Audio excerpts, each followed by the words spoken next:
Hello বন্ধুরা, আমি নিশান দেব আর তোমরা দেখছো আমার ভিডিওতে চলে এসেছি আজকে নতুন একটা ব্লগ নিয়ে। দেখো আজকে কিন্তু আবহাওয়া একদম ভালো নিয়ে, খুব তুফান আসছে। তোমাদেরকে দেখিয়ে না আমাদের বাড়িটা।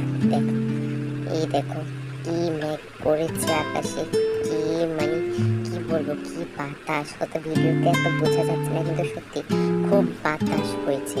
আর আজ আমরা যাব আমার এক ভাই বলতে পারো, আমাদের বাড়ির পাশে ওরা ঠাকুর চক্রবর্তী, তাদের আজকে বাড়িতে পৈতা। তো আমরা যাব রাজাপুর। তো কীভাবে যাব সব কিছু তোমাদের সাথে শেয়ার করবো, যেতে তো হবে। তো দেখতে থাকো, আমরা এখন যাব।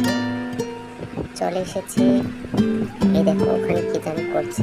আর তোমরা যে বেলুনগুলো দেখতে পাচ্ছ, এইগুলো কাল ওরা যে ওদের একটা হলুদ অনুষ্ঠান হয়, হলদিকে ওরা উপনয়ন বোধহয় বলে, আমি ঠিক খেয়াল করিনি। আর ওই দেখছো ওর কিন্তু পৈতা, আর ওরা কিন্তু কি জানি করছে, ওর মাথাতে মন্ত্রতন্ত্র কিছু করছে বোধহয়।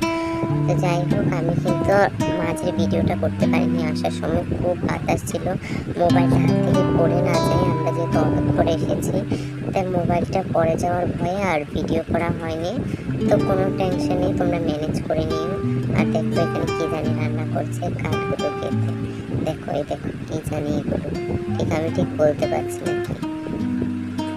এই দেখো এখন আবার ওকে কি জানি মন্ত্র পড়ানো হচ্ছে, ওর মাথাতে কি জানি মন্ত্র করছে।